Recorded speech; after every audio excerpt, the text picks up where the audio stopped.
Previously on Quest Friends. Yeah, so this is the Heart of Charmande. This power is everything, and we've been using it to make the most amazing things, like a purplish reddish substance that looks almost like a swarm of locusts. So Shock is breathing heavily, and his first instinct is to reach out with his mind to the machines nearby, and particularly looking for Misha. I'm sorry. It's all my fault. I'm sorry. I don't know where the others are, and We're gonna find the others. I'm sure they're okay. We're both okay. Everyone will be okay. You realize, Misha, you don't remember anything. It happened again! No!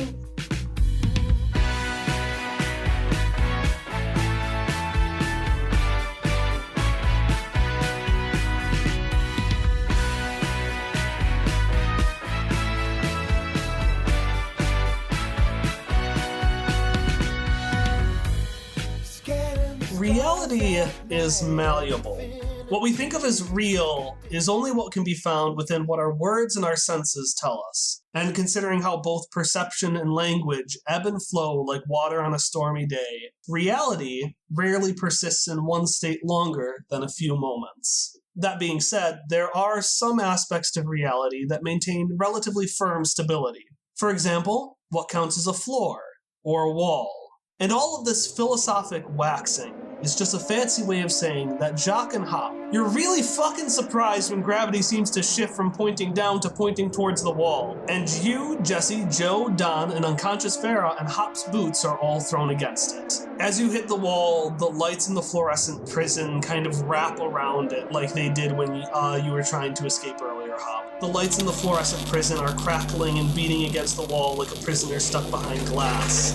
It's not just waiting for you to move anymore. It's actively reaching around your clothing, crawling higher and higher while wailing with electric energy. That's not good. Okay, so if, we just try to move out of it, what happens? Hop's just done. Whatever's connected against the wall, I don't really care if it's you landed on your feet or you landed on your back. Whatever it is firmly connected. Okay. And it doesn't look like slipping out of your clothes is going to fix it this time.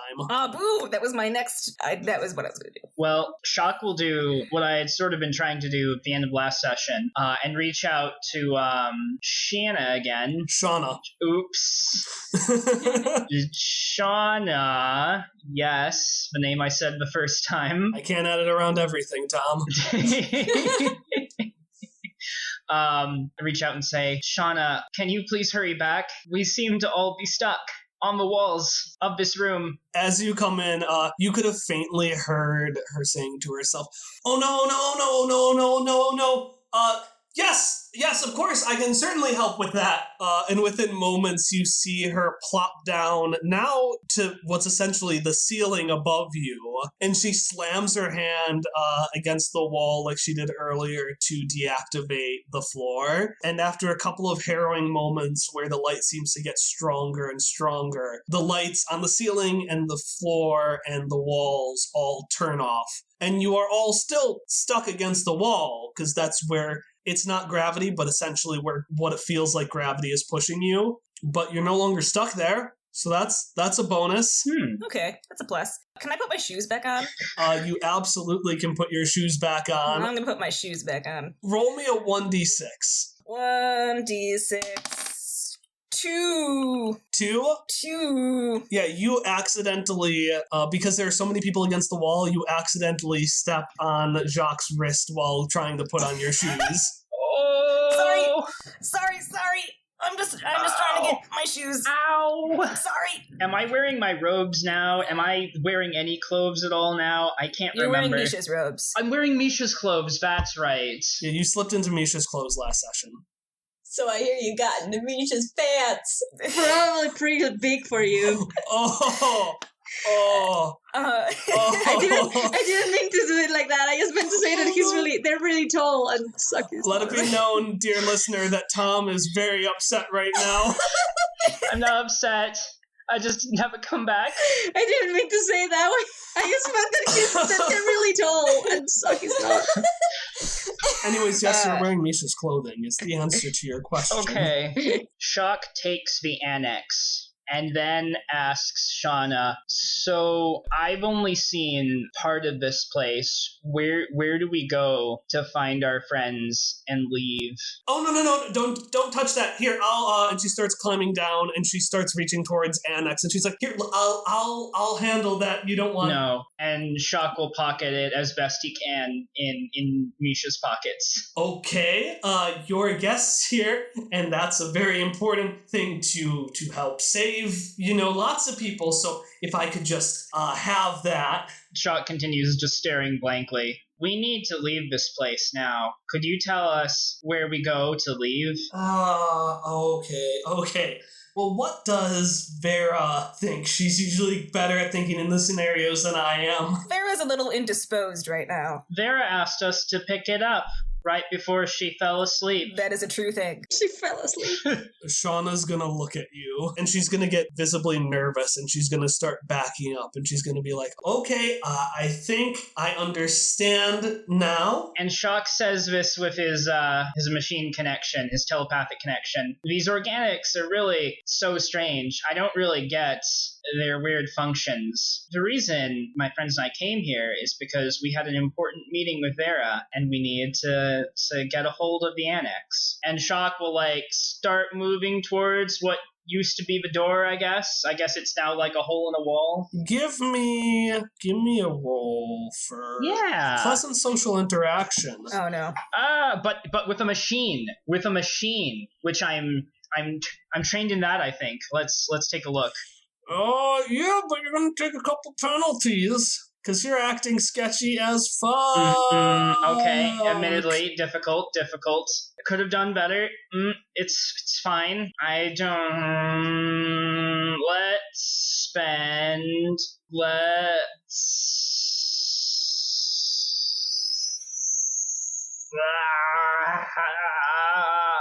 What are my ciphers? Do you still want me to roll for my lie? If you want to lie, then yes. I kind of just want to use the beanie. You want to use the beanie. It has two long ropes that tie things together. Maybe just machines? Hard to tell. I forgot about the beanie. Are you gonna strangle Shauna? But she's a robot. How would you strangle her? No, I just wanted to You remember what it was trying to do to that rock, right? It was trying to wrap up that whole rock as hard as it could. Well, not the rock. The piece of machinery, it was trying to tangle itself around that piece of machinery really fucking hard. Oh, because, I didn't write that down, so all I remembered was ties things up. Okay, let's roll to lie. Can I leverage any skills in this situation? I've got... No, wait, 1 second. Hallie might want to take over a sentient creature's being. Yeah, I have machine control implant, on a moral scale. We should probably resolve the roll because I already said things. Yeah, that's fair. Let's resolve the roll quickly. Okay. Communicating with automatons. I'm trained in that. So 1 step easier from that. 1 step harder from all int rolls being fucked. Can I spend 2 levels of effort? So it'll be 2 steps easier in total based on my inabilities and skills. No, it'll be -1 because you acted sketchy as shit. Okay. So it'll be +1 total. That's fine. A 17. She's going to look at you and look back at Vera and look at you. I need to check something. Oh no. And like that, she is going to extend one of her arms, grab the door, and scurry out of the room. We should leave this room quickly. Agreed. Come on, everybody. Should we do anything with Vera? Well, we can't just leave her here. I guess we can't. Okay, how? I still have the beanie. Oh, what does that do? Would it like hold on to her, kind of like a little kind of person holder that we could use to carry her with? It might be a little bit too intense for that. Will Vera stay knocked out down here the whole time we'll be gone? I don't know. We can't just leave her down here. This whole thing is falling apart. It's falling apart? Yeah, you hear a very harsh rumble and you hear very harsh screeching as if this thing is being pushed to its limits. Oh, well that changes things. An explorer's pack doesn't have rope in it, does it? It does. It does? Can I just take rope and then bind her and then we can just drag her along with us? Okay. Who's gonna carry her? How heavy is she? I mean, she's a pretty thin woman. Okay. She's very tall though, so let's do 170? Let's make her 170. I think that might be heavier than me, even. That, I think, is heavier than Hopper is. I'll give it a go. Can I try? Well, there are like 4 people down here. So can I signal to Jessie and ask them to help me? Like, if one of us takes her shoulders and one of us takes her feet. Jessie will be a little bit reluctant and say, I don't see how this is necessary, but okay. We're just trying to be careful, Jessie. Shock will try to pull Dawn out of the room as well. Like a pouty child, he will slowly follow you wherever you go. Oh, he's not unconscious? For some reason I thought he was. No, he was just sitting against the wall, being a mopey mope, being like, oh, well, guess it's time to die. Are you going to get up and walk, Dawn? Fine. I hate all of you, though. I hope you know this. Okay. Every single one. Oh, okay. Especially her. Okay. But especially you. Oh, okay. That's fair. I guess we head off down the hallway in the direction Vera came from. Alright, so you climb onto the walls of the main hallway. Most of the experiments have been thrown from their containers and are now engaging in a colorful assortment of generally deadly reactions. Shauna is decisively scurrying from experiment to experiment, pulling various components together into a crude Numenera device, and kind of just being super frazzled. Like, you can even see little sparks coming out. And Jessie turns over to you and says, should we help her? Shauna, you know this place is collapsing, right? You'll be destroyed if you stay here. And this will be telepathic again. Stop going into my head! Yes, I know that. What do you think? She points to the gun. What do you think I'm doing? I gotta go down and stop it before the entire energy is going down. This thing can produce all the energy at once, but it can't handle this much. I gotta go turn it off. Is it possible for you to do that? Well, I mean, this is everything, so I gotta try. What will happen if it's destroyed? It's not gonna be destroyed. But what would happen? It's not gonna be destroyed. And she's holding up a finger as she walks away, as she starts running down the hallways. It's not gonna be destroyed. That's not gonna happen. Shock just sort of looks back at Hop and says, I don't know if we can fix this. I think you're right. I don't know what we would do if we stayed. I think we need to get out. I want to try to contact Misha again. Does it work? It does not. In fact, it seems that since you were thrown against the walls, whatever is blocking out the data sphere has gotten stronger.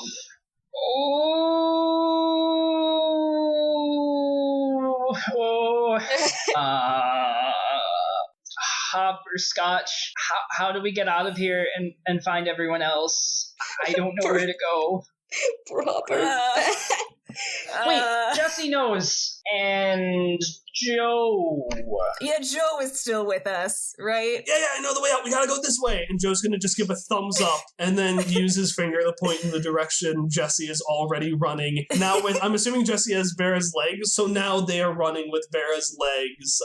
Hopper has the head, so he's just running to keep up. Like you probably almost drop her for a second as Jessie just starts running. You all run through the hallways, and you climb through the doorway that Jacques used to originally enter this hallway in the first place. Now, Jacques, when you first entered, the top of this tower seemed unreachably high, but with your new shift in perspective, it seems like it's a reasonable horizontal walk away. Although it is admittedly hard to tell, as you're immediately pelted by a whirlwind of gifts and garbage swirling down from the pit in the ceiling into the depths of Charmande's heart. Are those your friends? Mr. Mako's muffled voice calls down to Misha and Everett, who are being dragged at the wrist by Ellie. Now, when you first overloaded the power to the heart of Charmande, things seemed relatively simple. Oh no! Sure, you were now running on the walls, but that made your way up to the exit easier. Within moments, however, the heart needed fuel to maintain its high movement, and Charmande's garbage pit opened up, letting loose a torrent of random objects. With no other clear option than to follow Mako as he sprinted up the walls, you've been running for several seconds now before he calls out to you and points out a cluster of individuals a few dozen feet in front of you.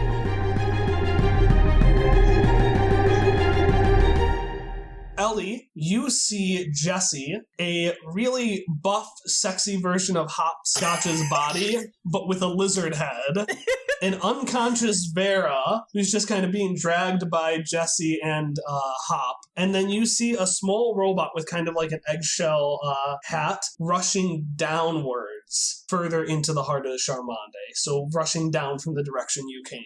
Misha, you see two figures, and when you see them, they immediately feel recognizable to you somehow, and instinctually you notice yourself pulling up your scan ability to take a little bit of a scan of them. The first one you see this figure with this wide-brimmed duster hat, and when you try to pull it up, it pulls up the name Simon, but then everything gets kind of fuzzy for a second and glitches. And this name Simon just starts repeating over and over again until your entire vision is just Simon, Simon, Simon, Simon, Simon, Simon, Simon, Simon, Simon, at least like 5 dozen Simons. All right. There is one spot, however, where you don't see that name, and that's where you see this other figure wearing a long brown coat, a pretty lean, pretty tall figure, but not quite as tall as you. When you look up this figure, the name Misha Jarvis with a question mark shows up. What do you all do? I want to yell up to them, did you miss us? Hey! Oh! Hopper will go, hey! Ellie, Misha Jarvis, you're alive. Yeah, we're alive. Are you guys okay? Misha is just going to slowly approach both of them slowly, and then they are going to look at Hop and say, "Salutations, Simon, Simon, Simon. My name is," and then they are going to introduce themselves. Then they are going to look at Shock really confusedly and just not say it. Just say like, "Salutations." And then it's just going to like kind of be overwhelmed and not say anything. Just look at Shock really confusedly for a second and then divert their gaze. Shock is horrified and tries to telepathically connect. Are you all right? Are you fine? Misha is going to be startled by suddenly hearing Shock and be like, Are you my thoughts? How are you? Do you remember anyone named Shock? Misha's going to just stare blankly at him. Oh. As this happens, you're going to hear the scraping and rumbling is going to happen again. And far below you can hear Shauna go, "Oh no, oh no, oh no, oh no, I'm coming!" And Jesse is going to be like, so we should go? Yes, Jesse, I absolutely agree. We should get out of here before the whole thing falls to the ground. Also, hi, Jesse. It's a pleasure to see you again. Hey, Mr. Mako. Okay, Hopper's just gonna nod. There's a lot going on. Okay, we should figure everything out after we run out of here. So Shock staggers back a couple of steps after his little talk with Misha, and stares blankly into space for a second, and then says, I don't think I can leave Shauna behind. We ruined everything again, didn't we? Mr. Mako is going to look to you as this thing is shaking and garbage is falling down from the sky. I don't know what you're talking about, Jacques. It looks like things are going pretty smoothly to me. I would disagree with that. Are you Mr. Mako? Do you know how to fix this thing? Well, I certainly hope I would. I'm the one who broke it. Can it be fixed, though? Look, Mr. Mako, things are falling down. What do you mean you broke it? Can you fix it? He's going to sit there and he's going to look for a moment. Hopperscotch? Hopperscotch. Yeah, Jesse's mentioned you. Well, Hopperscotch, you should know better than anyone that when you've got an enemy with a super powerful item, sometimes you just gotta let the whole thing fall apart. There's a range of emotions going across Hopper's face. He'll look stunned and then really, really sad. And then he's gonna turn to Shock and be like, I don't think we can leave Shauna behind either. Ellie, would you take the other half of Vera that I am holding? I just want to take the whole of Vera from both you and Jesse and just like sling her over my shoulder. You can probably lift the whole of Vera. Not necessarily being super gentle. We have to go back down there and get Shauna out then. If anyone else needs to get out first, that's fine. But I'm going back down there. I'm going with you. Mako, you broke it. Maybe you should get the robot. I think Mr. Mako should probably go back to the surface. If we don't make it out, somebody has to be able to fix what we let loose. Whoa, whoa, whoa. I appreciate your gumption, sir, but no man, woman, child, non-binary individual, non-human individual, or generally sentient life left behind. And Shock will just sort of set off down because we've already wasted a lot of time while the place falls apart. Yeah, I'm gonna follow. I'll look concerned back at Misha and Ellie and then just say, like, get everyone else out. Wait, can I just really quickly be like, Don, I'm sorry we got you mixed up with all this. You could go find a better boss. go have a job that isn't terrible if you just take everyone else out of here. He's gonna look really sad and confused and conflicted as to why you're being so nice. And he's gonna turn over to you, Hop, and he's gonna say, well, excuse me, son, I have a quick question. Did that domestic terrorist recognize you by name? I guess so. More by reputation, really, than name. Well, in that case, this is the only gig I have. If I do this, will you write me a letter of recommendation? Yes, I will write you a letter of recommendation. I, Hopperscotch, point and glance at Joe, will write you a letter of recommendation. Well, then I suppose I will, sir. And he's going to give you a little salute. Yay! And he's going to trot on upwards with Jesse, Joe, and Vera. What is everyone else doing? Okay, did I set down Vera? Oh, you have Vera. Sorry. I can give him Vera. He's going to trot up with Jesse and Joe. What is everyone else going to do? I'll give him Vera, actually. I'm just gonna, like, kind of dump her over on Dawn instead and be like, look, I don't know if the queen's gonna hear it, but, I mean, Vera was the bad guy. Maybe if you take her in, you'll get a promotion? Well, I guess some things change, but usually they stay the same. And with that, holding this woman who is too much for him to carry, he starts trotting upwards with Jesse and Joe, who you see start to help him out. What is everyone else doing? So while that banter was happening, Shock just went down with one last telepathic message to Misha saying, "It's okay, Misha Jarvis. I'm not going to die here. I'm going to come back for you." Misha is just going to not, just stare without... What is die?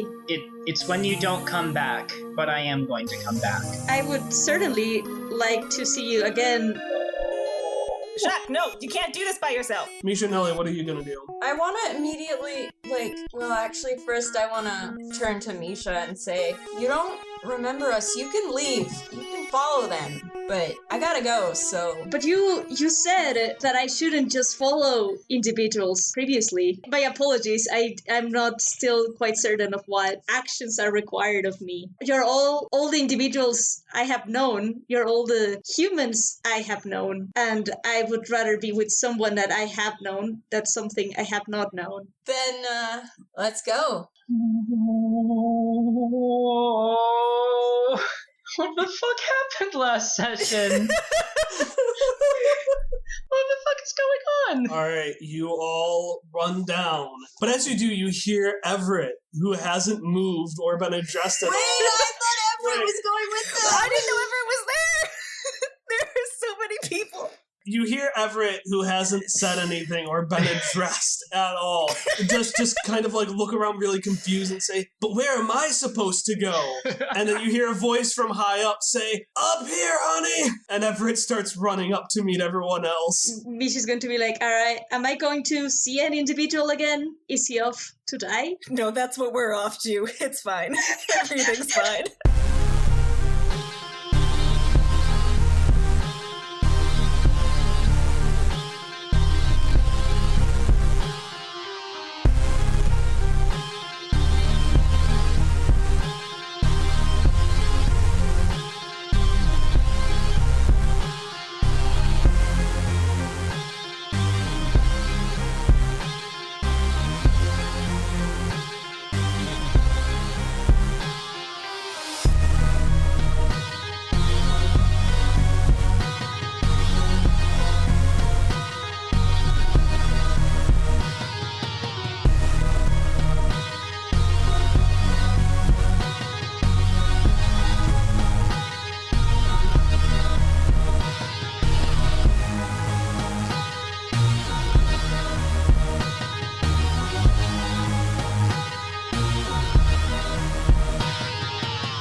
Hi, welcome to the announcement break for episode 14. Yeah, for episode 14. My name is Kyle. We're gonna have a subdued announcement break because it's 11:19 p.m. and I'm very tired. Our intro and outro song are Friends and Hitoshio, both by Miracle of Sound. Check out Miracle of Sound. He's pretty cool. This week, your call to action is pretty simple. We have one episode left in the Clockwork City arc, so just finish out the arc with us next week. That's right, because this episode was initially intended to be a one-parter that I had to split in two, and because I was a week late, I've decided to release episode 15, the finale to the Clockwork City arc, next week. The date specifically is Monday, May 14th. I will see you then. Alright, so you all run down, and you are back, eventually at the bottom of the tower. It is burning with this bright blue light, and you can feel the heat emanating as the garbage is falling down and falling into this pool and basically being instantly vaporized, sending jets of hot light upwards. And in the center of this area, you see a small platform in the center that has been kind of like charred as if it's been shot with too much energy. And in the middle of it, you see Shauna holding on tight and trying to patch everything together. So Shock is going to run up and start slowly approaching and say, Shauna, please, you have to come with me. And this is out loud, not telepathic, since apparently she didn't like that, and I didn't know. Oops. Hey, get off of there! Shauna, please, you can't fix it. It won't be fixed. You have to know that. Don't know it until you fail! I don't want you to fail. Please come back with me. You'll need time to build something new for the city. It's better in the long run if you're around to conduct long-term repairs than foolishly wasting your life here. Okay. I've spent 1,000 years working on this, and the second somebody gives me a chance, you things walk in, feel like you can just destroy it, say it's okay, steal my research, and just walk away. No, I am going to fix it, and I'm going to stay here until it is fixed. How powerful of a thing can I do for 2 experience, Kyle? A 2 experience can be used to basically have an insta-roll success. Okay. Shauna, what did you want to do for this city, originally? You don't just make this, Jacques. You don't run across these things. You don't...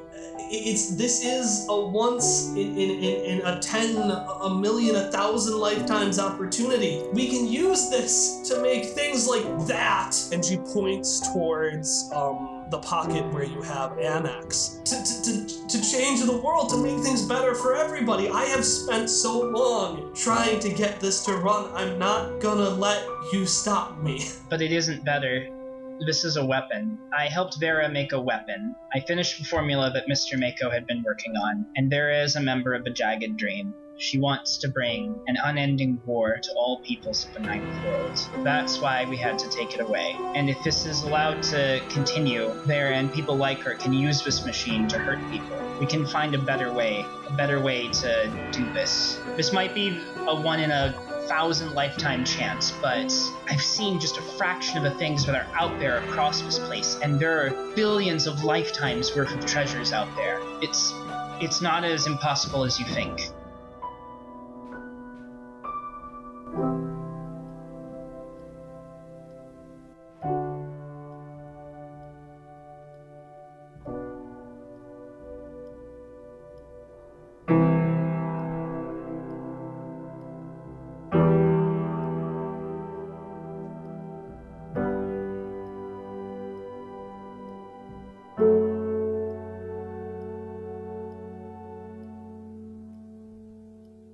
Are you going to use the experience on that speech? I would like to, yes. She's going to lift up her eggshell helmet, and she's going to motion towards the pocket where you have Annex, and just kind of like motion for you to give it to her. Please. Shock will hand her the Annex. She's going to grab Annex, and she's going to say, listen, I'm really sorry for this. Oh, this is where I die. This is how I die. Oops. And she's going to reach up, and she's going to very painfully pluck out one of your hairs. And she's going to kind of jimmy her hand to create a tiny little hole where Annex is. And she's going to stick the hair inside. And you just hear this horrible screeching sound as the hair like curls up and is just kind of like seems to be eating itself from the inside out. And I'm going to justify that by saying bacteria are everywhere. There are probably some on your hair. And she pulls it out and there's nothing left except for the parts that she was holding in her fingers. And she takes the Annex and she gives it back to you. And she says, okay, let's go. Okay, hold on tight. Now I would like to far step the two of us back to the walls. She holds on to you into what could be considered a hug. Aw. And you blip onto the walls. And then Mako, who was just standing there the whole time, turns around and says, "Well, things are just going great today." And then everything rumbles and squeaks again. He says, "But we really should get going, or we are all going to die." Okay. We've said that like 3 times. So you all run up and you reach the top of this tower, but the opening to the pit you fell down is still a long distance above you. As you get up there, Shauna presses herself against the wall and looks over the top of the tower, pointing outwards. You can see from her arm 2 long triangular platforms, one short, one long. These platforms are connected to the central tower and rotating clockwise at variable speeds between 12 numbered platforms. Shauna grabs onto the longer hand, points to a platform, and says, "All right, we have to get to 4 o'clock. Don't do this to me. Don't do platforming. My greatest weakness. All right, so Shauna, and as you can see, Shauna starts climbing down this longer hand. What do the rest of you do? I guess we're gonna Follow her, I guess. Yeah. Yeah. All right, so you all climb technically horizontally, but to you down this hand. And Shauna is like, "All right, this is going super fast, but wait, I have an idea." She takes her leg, and you can see parts of her body just kind of move downwards and assemble at her legs, and basically make one of her legs a lot longer than it used to be. And this leg hooks onto 4 o'clock and stops the platform in its tracks, which also has the added effect of changing gravity back to being downwards, because you no longer have momentum throwing you to the sides. And she goes, okay, just quickly jump over me and get to the platform. Please.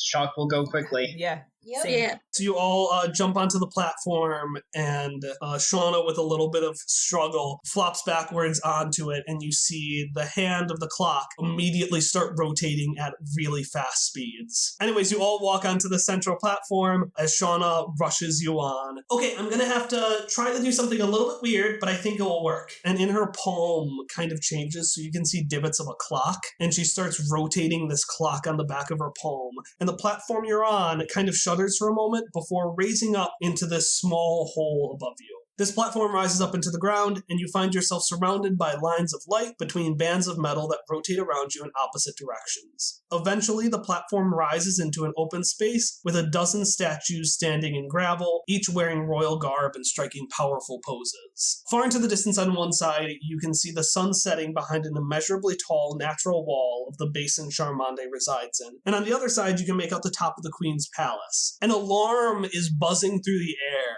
as the Queen's voice echoes through the gardens, saying, "Intruders in my gardens, get them at once and bring them to me." 2 more things. Oh no. For Misha, once you get out, you feel like it's a little easier to think, and while you still can't remember much of anything, you feel like you should be able to remember things. You no longer have the extra cost to your esoteries, but you can tell that overriding the Heart of Charmande has created some extra interference that's still blocking out some of the data sphere, even though you're out of essentially the basement. Your Wi-Fi should be working, but it's still not. Oh, that's great. Why are there no bars here? Jacques, you feel this release too, for a second. But then suddenly, your veins seem to rebel against you, and you feel 1,000 hands striking at your insides. None of your pools are affected, but you are now impaired.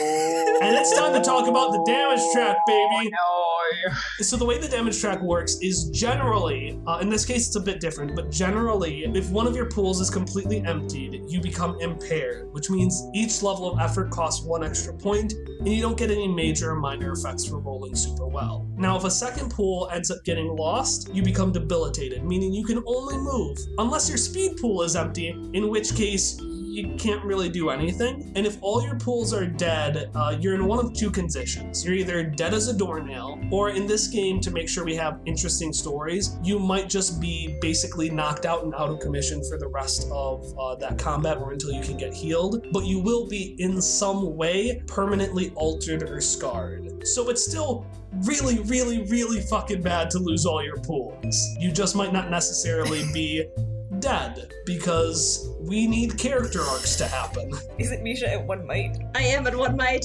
indeed. Yeah, so if it makes you feel better, Jacques, you might have an impaired buddy very soon. 2 of my pools are at 2. Okay. So Great. I could be dead with 4 points of damage. Oh no! Jacques is going to stagger a bit, and I don't have my staff yet, do I? Or do I? Yeah, you grabbed your staff. That was the thing that you saw in the garbage Right. bin. Well, he's going to lean on his staff a bit and just move. You okay? I want to toss Hop his shield. Yeah, let's say Jacques is just feeling like shit. You're in the middle of an escape sequence, and you all just take a moment to be like, oh, is this yours? I found this in the Lost and Found. Is this yours? Oh no, I'm just gonna throw it. I'm not taking time to hand it over. It's like, if Hop does not catch this shield, it will probably hit him in the face. I'm gonna hand back.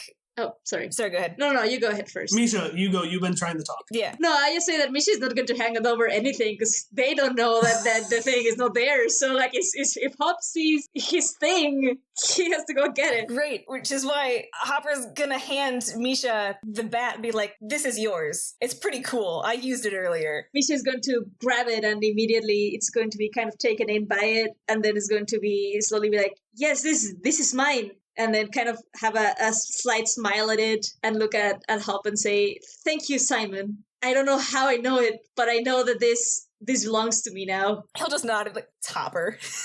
That's fine. Okay, Misha's not handing anything else over, though? Yeah. Okay, if that moment comes up, we'll figure out what Misha has. And as you return each other's gear, you hear a couple of voices arguing a few statues down. I have walked in that palace for years, and there is not a single way to get through it that does not involve us accidentally running into the Gendarme soldiers or her. Listen, Don, I understand. The Queen is very passionate about meeting us, which normally would be good, but I feel like might be bad today.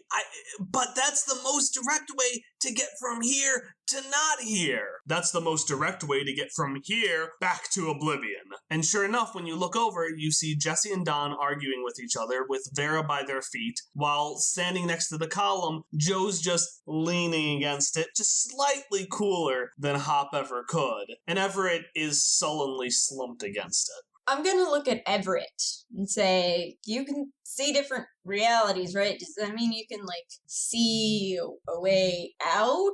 Or, something vaguely useful? Don't look at me like that. Do not sigh. I will tell Mom. I guess I could. Wait. No, I guess I could. And he kind of gives a look over to Jesse and gets really excited and is like, yeah, I guess I could. And he starts blinking really rapidly. And he's like, all right, I think I got it. And he picks up Vera's feet and says, let's go. And dramatically takes a few steps before, kind of shrinking down with the weight of her on him. I'm gonna pat him roughly on the back and just kind of fling Vera back over. Feel like she's gonna wake up with, a really sore stomach from getting slung over my shoulder. Okay, so you run. Everett leads your way out of the courtyards, and eventually you find these stone steps leading up to the hallways of the Queen's Palace. You run through the hallways. You find that elevator you originally took to take to the Queen's chambers, the one that Jacques had his first wonderful hallucination in. Shauna slams her hand onto the pad on the side, and it quickly takes you all down and opens the door out to the main courtyard. So you run back out onto the courtyard of the Queen's Palace, past the Piper, past the Jack, past the Moonlight Dancer, and past the Scrat. As you run, you hear the crowd in front of you scream and rush to the sides, opening a passageway for Mako and Mauve's covered wagon boat to speed through. And at this point, it really does look like a covered wagon. The front deck has been folded up into a driver and passenger seat, much like the horse and buggy, but with the horse replaced by water. Because despite hovering a good foot off the ground, this is still a boat, and it still needs water to move. It's just used Numenera to create a small stream of water hovering loyally beneath it. As this boat comes over, it kind of does one of those wild drifts to the side, and you hear another triumphant as Treddy just flies out of the back of the covered wagon and rushes towards Mako, who screams, "Treddy Bear, I missed you!" and gives him a big hug. And he turns over and points to Mauve, who's in the driver's seat. "And my wife, I missed you too! Almost just as much!" Almost. I love it.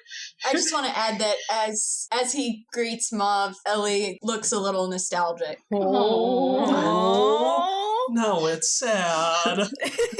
Well, anyways, I think it's time for us all to get going. And Mauve turns over and says, "Why, yes, I think that would be a very marvelous idea." Marvelous! Hey. I'm just not going to comment that. Actually, fuck it. No, she says that in character. "Why, yes, I think that would be a marvelous idea." And she smiles a little bit to herself. All right, what are y'all gonna do? I guess we get on the boat, right? I guess we're getting on the boat. We're getting on this sweet-ass boat. There's space in the covered wagon. There's also one, like, shotgun spot next to Mauve. So does anyone call shotgun? I sort of assumed Mako would. Yeah, actually, Mako is gonna go call shotgun. Okay. But as you walk, something kind of happens. No. Something pretty bad. Oh, good. What? The pounding inside of Jacques' veins has kind of laid down a little bit, but it suddenly spikes up a second time. And Jacques, you are debilitated. Oh, Why? boy. Jacques, how do you respond to being debilitated? Chuck is just going to sort of get into the back of the wagon. Like, well, I'm very glad we all got out. And then he's just going to sort of go limp and just sort of like fall off the bench onto the floor. Just sort of wiggle around there for a second. Like, I'm fine. I'm fine. Uh-oh. Oh boy. Oh, I'm okay, everyone. I just can't really move very well. And he's gonna try and climb back onto the bench, which I guess he can do because he still has speed. Give me a roll. Give me a roll. Okay. All right. Part of the cards. That was very messed up. Oh. It rolled on top of my other dice and almost landed on a 1, but then it fell into a crack. Oh, almost. Oh! I'm noticing a pattern here. Jacques, if that is your real name. What do you know? I got a 17 just like last time. All right, you slowly climb your way onto the bench. And as you do, Mako looks back at you for a second. He's like, "Hey, son, you all right?" No, actually, that's why we wanted to see you. You've got the spiders in me, the Apocrita. He turns over to Mauve and turns back to you and says, "Oh, well, today is not going well at all."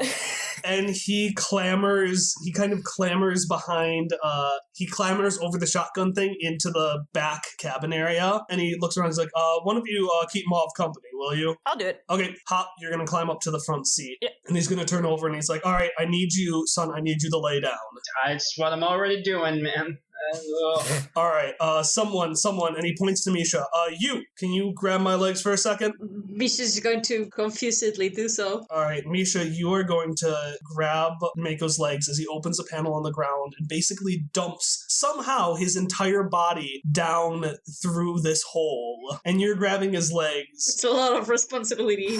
And as you're holding on to this man, you're keeping his life in check. You turn over to Jacques, sitting there writhing in pain. And you remember. Oh, yo. You remember Obsidian Bay. You remember seeing the spiders in rhubarb. You remember going to Charmande.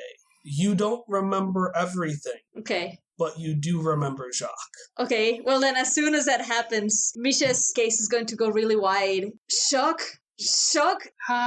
Hey. Shock, are you okay? Your hallucinations. I tried to save you, and then what happened? Are you okay? Hey, you're all right. I told you I was coming back. It's gonna be okay now. Is it? Your life energy seems very low. It's fine. Everything's fine. Shock. Well, since we're running short on options, would you mind playing a song for me?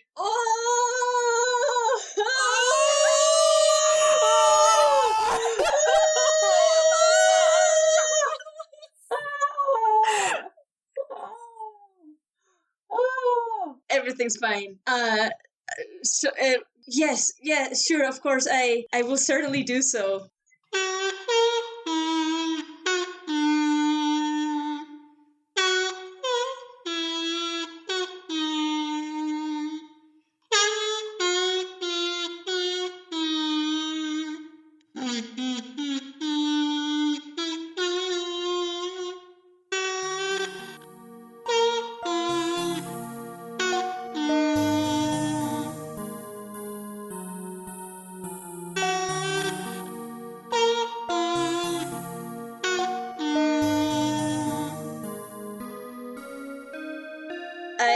am sorry. I tried to protect you and I couldn't do it. Misha's going to yell at Mako and going to be like, you can fix this, right? You are going to fix Sock, right? He's gonna come up and you can see his glove has now been augmented with it's like a Swiss Army glove now. It's got like a fork and like a scalpel and a bunch of million things poking out of it. And he's gonna look at you kind of deadly serious and you can tell he's worried for a second. And he's gonna put up a smile and say, it's my job, isn't it? And he turns over to you, Jacques. He's like, all right, son, this is gonna be rough. I need you to let me know that it's okay before I do it. It's okay. And as you say that, Jacques, your might, your speed, and your intellect all drop to 0, and everything goes dark. And Mako turns around to everybody and says, all right, everybody, this is going to be rough, but we can make it out of here. And he turns over to his wife in the front seat, and he says, Mauve, punch it.